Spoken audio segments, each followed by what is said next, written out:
Hello, and we continue our discussion of Scott Nappalos' democratic centrism in practice and idea, a critical evaluation, with the birth of democratic centralism. And I've checked a lot of these sources that Scott cites out. There's also a lot of normal anarchist agitprop in here. We're gonna have to talk about that. So let's just get right into it. Today, we can see that democratic centralism wants to become the organizational theory of a rising ruling class. Now, I think he means the apparatchiks and the heads of the Bolshevik Party, but he might also mean some kind of state capitalist theory.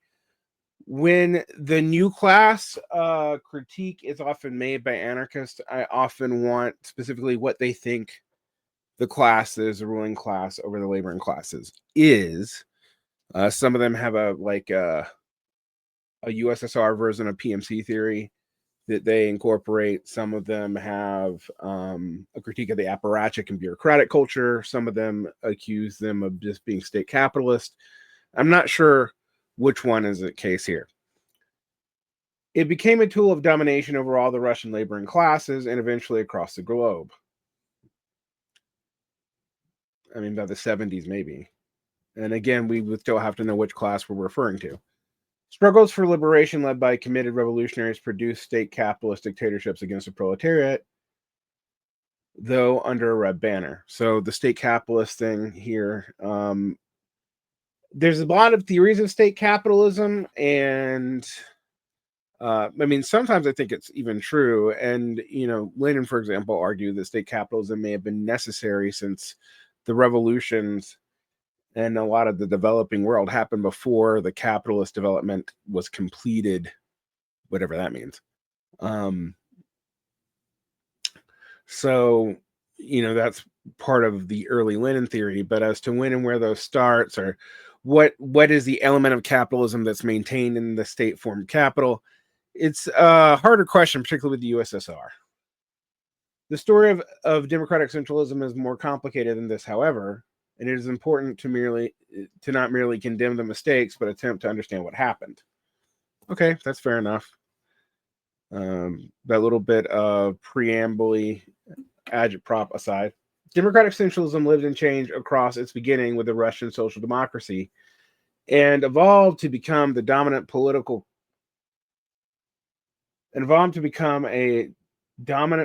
class with a monopoly on power and an illegalized all political opposition. Democratic centralism lived and changed its life beginning with Russian social democracy and evolved to become a dominant political class. Democratic centralism became the dominant political class? That's a muddled sentence. That's why I read it so strangely. Do they mean that the Russian Social Democrats became the dominant political class, Bolsheviks? Or do they mean that democratic centralists became? But the way that sentence actually reads is the abstraction became the dominant political class, which can't be what it means, but that's what it literally says. All right. When a monopoly of power and illegalized all political opposition. I mean, the banning of factions in 1921 being a big deal into that. All right. We should say that there are many democratic centralisms rather than a single unitary theory. Largely would agree with you. It is easy to look back at its most characteristic form under Stalin and associated official communist parties, wherein the higher bodies had dominant powers and centralization from democracy. Both the theory and the practice of democratic centralism never had such coherence or continuity. I mean, again, largely actually illustrates that's true even in the case of the Bolsheviks. The most broad and populist formulations of democratic centralism describes it as being a method for internal function, or how to act inside an organization. They go through a process of democratic deliberation to form a unity, which will be carried out as a group. It is democracy in deciding and unity in action. Allegedly, non-democratic centralist groups rejected unity in action, having discussion and then individuals and divisions acting as they please, irrespective of the decision. Still, others have no democratic debate and simply implement directives. which was often the case with underground groups because they didn't really have enough time to do anything else. Democratic centralism is supposed to unify these dialectically in practice of internal democracy and external unified action. But what were the motivations for this theory, and what was the relationship does it have to the higher bodies, directives, internal opposition, etc.? The term was first used by a Lassallean named Schweitzer, who was a German socialist active in the Association of German Workers. That group was organized under what he called democratic centralism. Interestingly, Marx and Engels criticized the strict organization practiced by this group in their September 1868 letters. Yeah, they basically implied that Lassalle and Lassalleans were tyrants. Their source for this is Bottom Moore, a dictionary of Marxist thought, and I checked it out, and it seems to be correct. The fleshed out democratic centralism as we know it came on the heels of a short period of openness secured by the 1905 revolution in Russia. God, this. I'm fixing this text as I read it because in Russian, it should just say in Russia.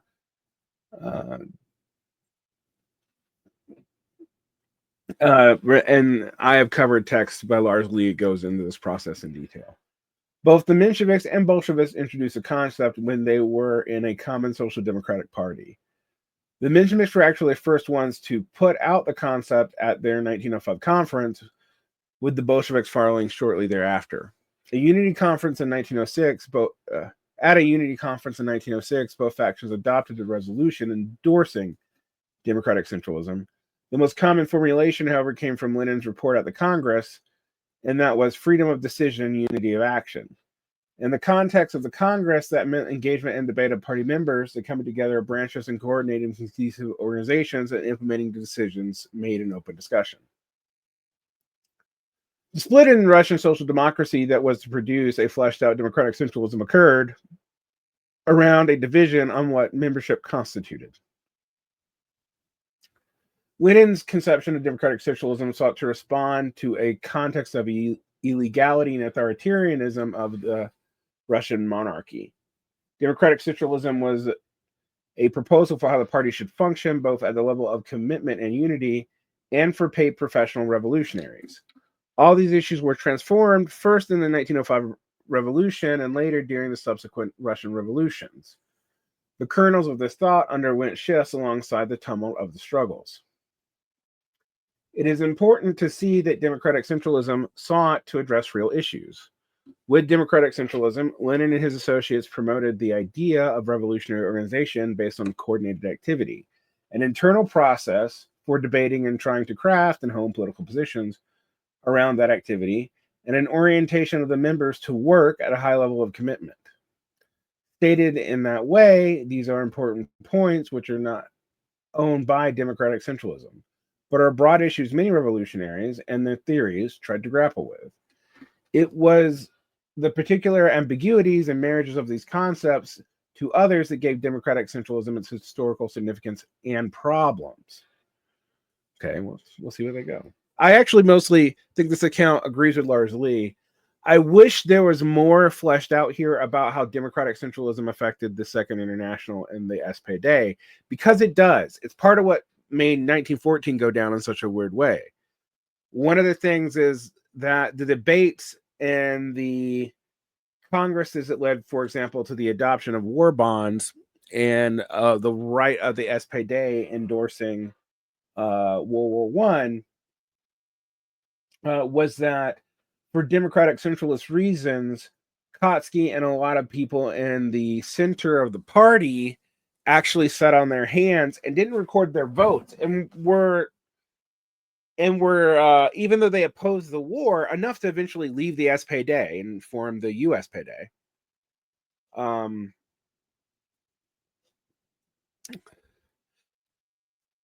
It was democratic centralists that made it hard for us to understand what Kautsky's actual position was and why he was like mealy-mouthed about it in his letters. And Lenin could attack him for supporting the war, even though he technically didn't.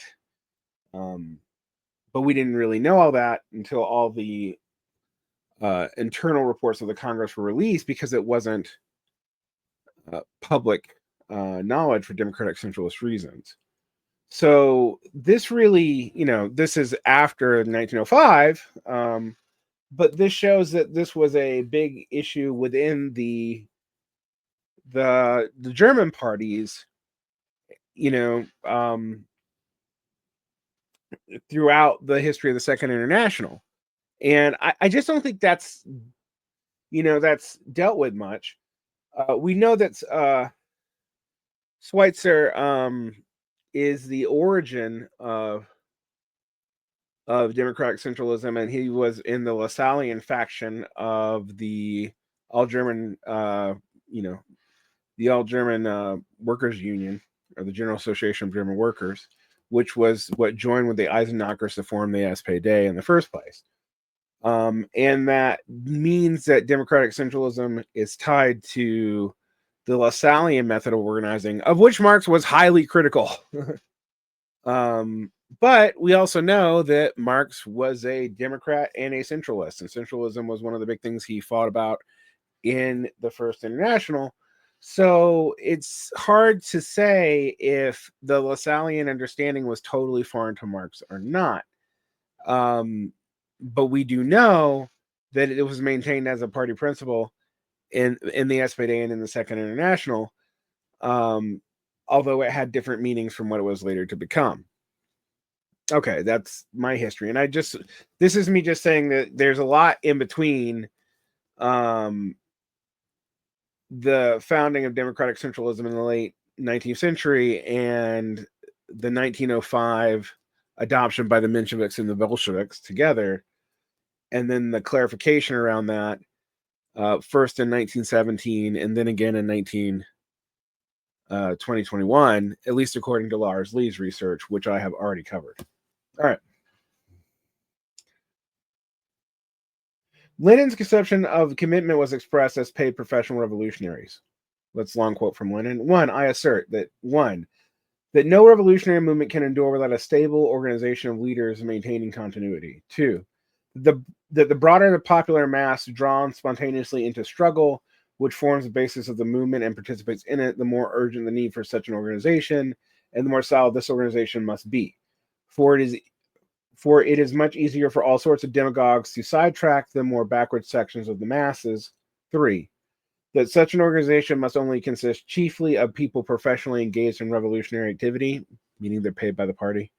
4, that in an autocratic state, the more we confine membership of such organizations to people who are professionally engaged in revolutionary activity and who have been professionally trained in the art of combating the political police, the more difficult it will be to unearth the organization. And 5, the greater will be the number of people from the working class and from the other social classes who will be able to join the movement and perform active work in it.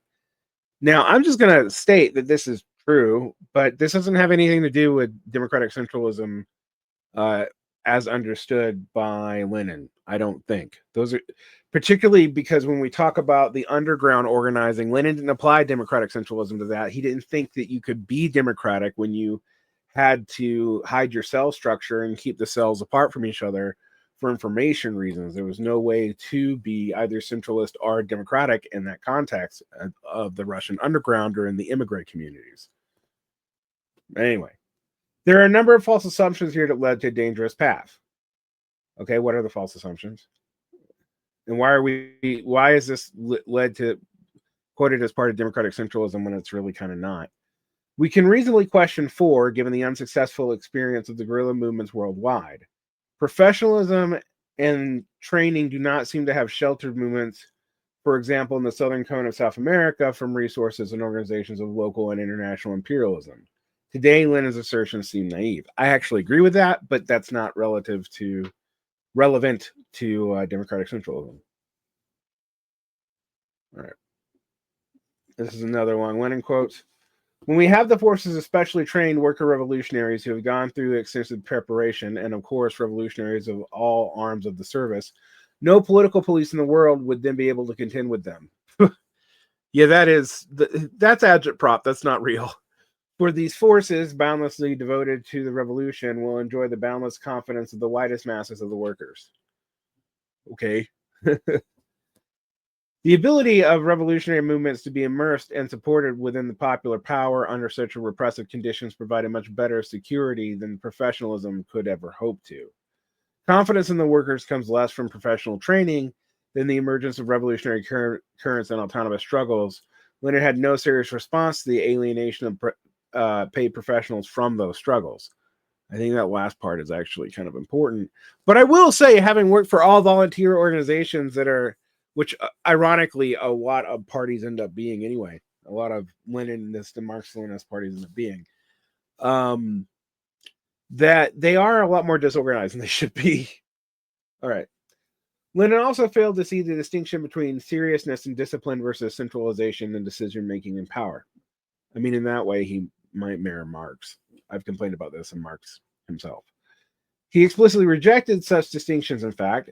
Lenin argued for a rigorously applied division of labor and believed that workers and non-proletarian revolutionaries needed to be removed from wage labor in order to become professional revolutionary. So that you can't be a worker and be a worker leader. And that's actually kind of a problem because remember, in Marxism, class is what you do, not where you're from. Right. It's a relationship, not a condition. I mean, it is a condition too, but it is not. It is like the condition does not outstretch the relationship, at least not in class, not for Marx, but it might for Lenin. For instance, Lenin argues that a well-organized secret apparatus requires professionally trained revolutionaries and a division of labor applied to the greatest constituency.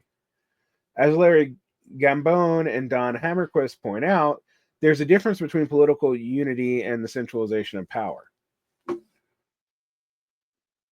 Although not necessarily for Marx, State and Revolution and Anarchist Viewpoint. I need to cover that sometime. All right. Many communists of the period conflated the two concepts. I mean, Marx did. In terms of the form or the structure of the organization and the content of the organization. The point ultimately was to ensure an effective and serious organization. But the professionalization of this work was to be transferred later into practice and party bureaucracy officials, which is something that the Marxists, Leninists, and the Bolsheviks actually were aware of. And like, arguably, the Yusufchina was part of a debureaucratization process, but since you've already cut all the levers of debureaucratization, all you have was strict violence. Not great. Right? This division would eventually become one of the bases by which the party bureaucracies became an administrative ruling class and sought to liquidate all political opposition in the masses and internally. I mean, that's fair enough. That's why even a lot of Leninists today think the faction ban stuff was a disaster. For all the talk of seriousness, paid professionals, cadre, etc., it can reasonably be questioned how accurate that was for the Bolsheviks at various points. Now, I want to point out that the focus on cadres without paid professionals actually is why we rely so much on student volunteers and why there's such a student-backed nature of a lot of activist groups, not just Leninist, I mean, and far-left activists, but even NGOs.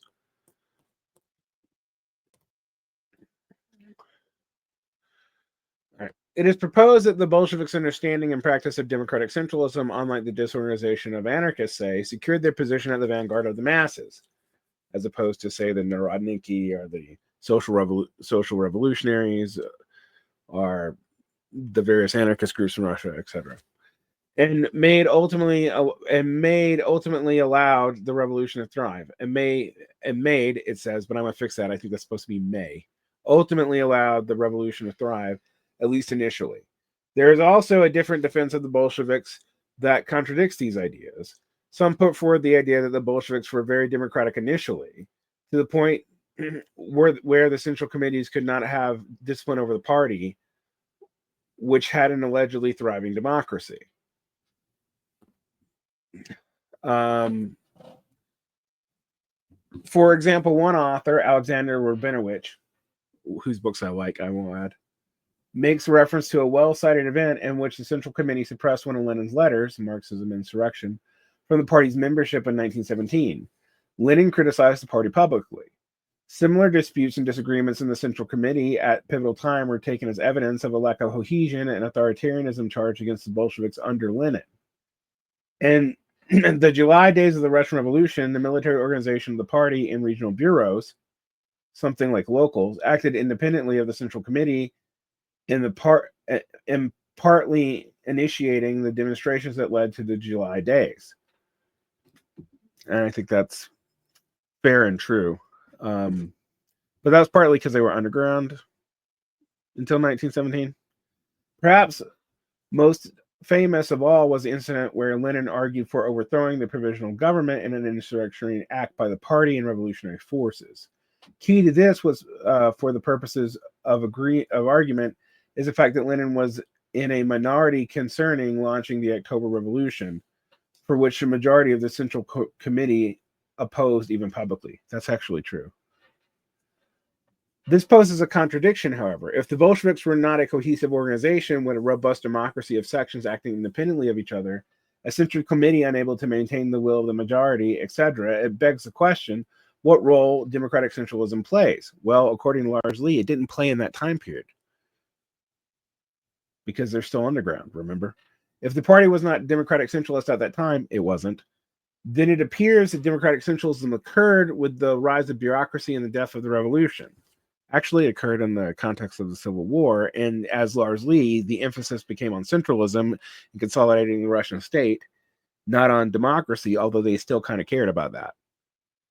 Right? That's Lars Lee's interpretation. I think there is a shift between the 1905 to 1907 use of the term, its invocation in I think once in 1917, in a debate with an American group, and then the Socialist Propaganda League, I believe is what it was called.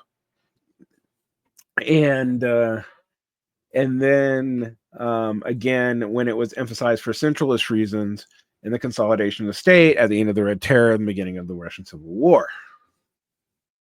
And you have to put this in the context. Now, you can say that what basically happens is you never leave Civil War footing in the Russian context, and that might be fair. All right. But it is weird that, you have Lenin actually opposing centralist aims during this time period. I do think that that contradiction is real. Yeah.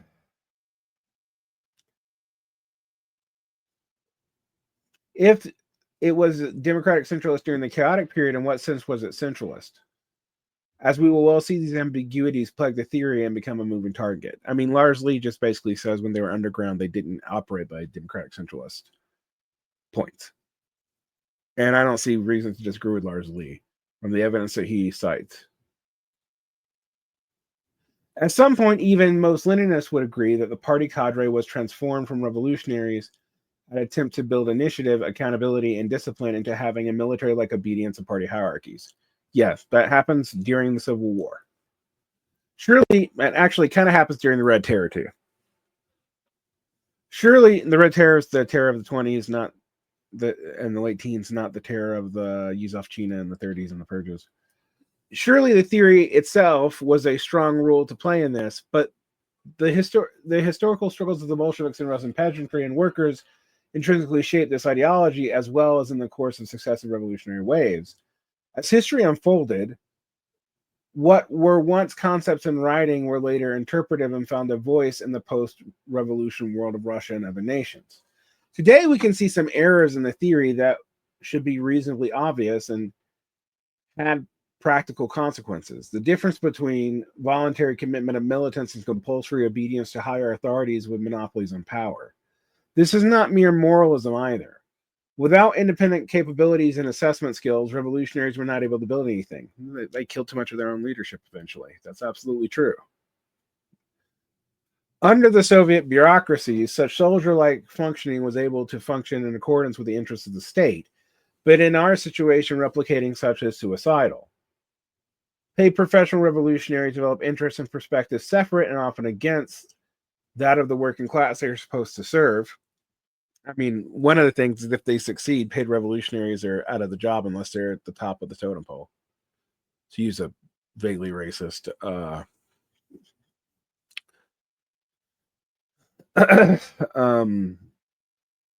Figure of speech from my youth. I shouldn't use anymore. All right. Anyway, through separating both in terms of work physically and organizationally from the classes that they serve, bureaucracies develop independent perspectives, needs, and desires, which they reflect in any class formation, as any class formation does. Okay, so this is the new class of PMC theory. I think it's very funny that a lot of people who use PMC today don't realize that it's revisionist and it has more to do with anarchism and or James Burnham than it does anything Marxist-Leninist. But anyway, this should be clear from the union bureaucracies that arise from working class, but grow to work against it. For example, when union bureaucracies seek to secure a reliable existence through softball contracts and appeasing the bosses, which is pretty common, or when they become pawns of the legislature, etc. This does happen a lot, and it's very well noted in history. Robert Michel's elite theories partly and political parties is partly based on this notion. Though in theory they represented the workers, in reality their own interest as bureaucrats can turn them against their fundamental task and put them in an antagonistic position in relation to workers. Left ideologies have no silver bullet to prevent this transformation. Yeah, I agree with that, by the way. You have to build ways to prevent it. There's no ideological stopgap. Some claim that Lenin gets a pass, with Stalin taking the blame for the mechanical and repressive apparatus of the Russian Communist Party following Lenin's death. The consequences of this professionalization and centralization proved disastrous in terms of repression against political and popular opposition before Stalin's rise, however. And its role was solidified in the early 1920s in producing a bureaucracy vested in reorganizing capitalism within the revolution through attacks on the Soviets and collectivization efforts, and eventually the introduction of market reforms under the NEP period, now the NDP period. Someone needs to correct this text. I mean, there's just lots of little typos. As a person who's aphasic and makes tons of typos, I totally feel you. If you were to read my first drafts, they're not this coherent, but there's a lot of little things that distract here. All right. The victory in the Civil War against the counter-revolutionary Russian whites brought about new problems for the fledgling Bolshevik regime. Years of war and backwardness of the Russian economy proved a challenge. Though the whites were defeated, there was far more firm cohesion inside the party and outside of it. Imperialist invasions, internal sabotage, competition with other political currents, the SRs, the Mensheviks, etc., all weighted heavily on the rising Bolsheviks. External to the party, prior political allies were viewed increasingly as a liability. Economically, Lenin and the party looked into capitalist theory of economic production through Taylorist management, factory time studies, and centralized repressive managerial powers in production. They used, Taylorism just like the capitalists did. Their direct implementation of collectivization and proto-socialist experiments created a bulwark and organizational alternatives that would have to be restrained in order to move in that direction. The Bolsheviks believed that Russia needed to pass through a capitalist phase before graduating to socialism. They believed that going all the way back to Plekhanov, even if Marx was ambivalent on it, and sought to increase the productive forces of Russia via state capitalist measures. And initially, they did call them state capitalist measures, by the way. I mean, Lenin wasn't coy about it. Allies of the revolutionary peasantry and the working class thus posed a double challenge to Bolshevik power. That's why the Red Terror was so harsh on the peasantry, and that needs to be addressed. The Ukrainian anarchist worker and peasant movements were thus seen as a threat. Earlier, the Ukrainian anarchist militias, called the Mankovchina, after the most famous of them, Nestor Manko, saved the Bolsheviks during the white assault that nearly destroyed them. I want proof of that. I mean, they did help, but I don't know if they saved them. The Bolsheviks were a larger faction. The whites had advanced to Moscow only to beat back when the Ukrainians destroyed their supply lines from behind, bit by bit, and sent them fleeing. With the whites out of the way, the Bolsheviks turned on the former Mankovchina allies and sought to destroy the power of the workers and peasants in Ukraine, Siberia, and elsewhere, let alone considering Azerbaijan, Georgia, Armenia, etc. Likewise, left social revolutionary party members would face brutal repression and Menshevik attempts to centralize power in a party dictatorship. Yeah, but you gotta remind people that the insurrectionists and the left SRs were actively assassinating Bolsheviks. I'm not here to like forgive the Bolsheviks on this, but they were doing that. All right. The workers' movements, inspired by councilist and anarcho-syndicalist movements, mostly councilist at this time, faced military repression during the infamous assault and murder of the communist and anarchist Kronstadt sailors, once amongst the front guard of the revolution. The mass movements were treated as threats to the power of the professional revolutionary force, using a might of a centralized military to impose capitalism onto a rebellious and self-organizing peasant and workers' movement. While these issues are external and democratic centralism only deals with internal matters, it is worth considering the economic and political transformation the Bolsheviks initiated while consolidating their conception of internal functioning. A lot of this is not actually about democratic centralism, and I think Lars Lee would point that out too. Whatever one may think about these external oppositional movements, internally as well, the Bolshevik leadership turned its guns on its political opponents, with Lenin leading the charge. Two internal factions, there were other left communists split from the party who sought to critique the relationship of the party to the mass movements as one of domination and repression and question the role of centralization internally.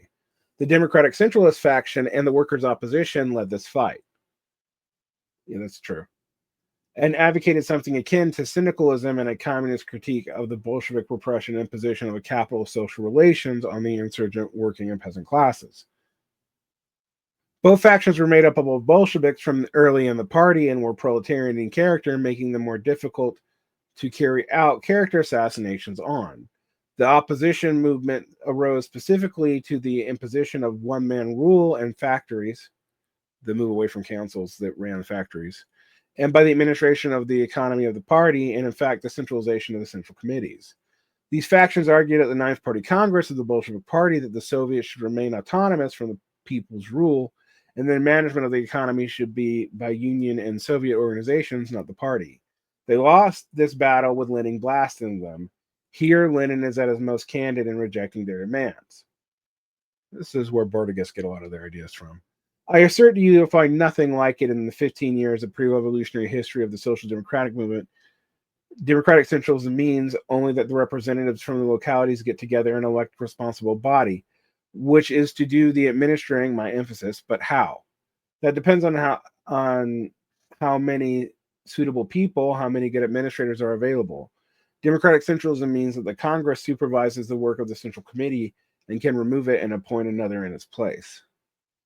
Immediately, the workers' opposition and Democratic Centralists were attacked for their allegedly anarchist and syndicalist deviations.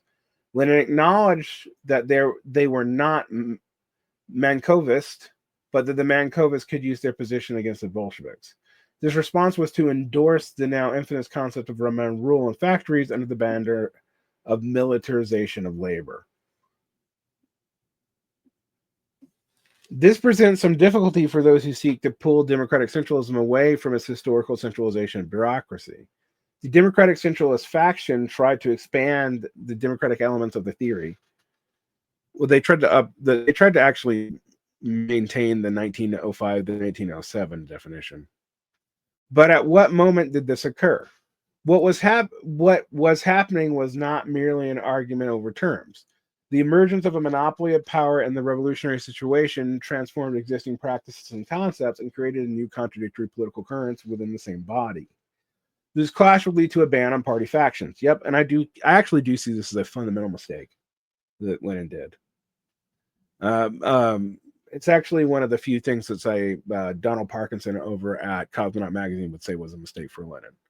And sow the seeds of the imprisonment and murder of any left communist opposition thereafter. While moral and political critiques of this activity are emotionally resonant and meaningful, there are deeper lessons we should draw as well. The Bolsheviks were not merely great men of history, greedy and lusting after power, but revolutionaries who dedicated their lives to the cause of human equality. I'm glad that he's admitting that, because they really did. Here, at these crucial moments, elements of the theory of democratic centralism, professional revolutionaries separate from the masses, subservient mass movements in the party, and centralization. I'm actually going to point out professional revolutionaries separate from the masses is not part of democratic centralism, but it is part of Bolshevik theory. That's part of vanguardism in the Vanguard Party, which also comes from the SPD. So, I mean, you can critique that, but saying it's part of democratic centralism early on, it's not. It's not. When democratic centralism is mentioned, that stuff is separate. And that was true in both the underground and open periods, where democratic centralism was only true in the open periods, period. That's a lot of periods. All right.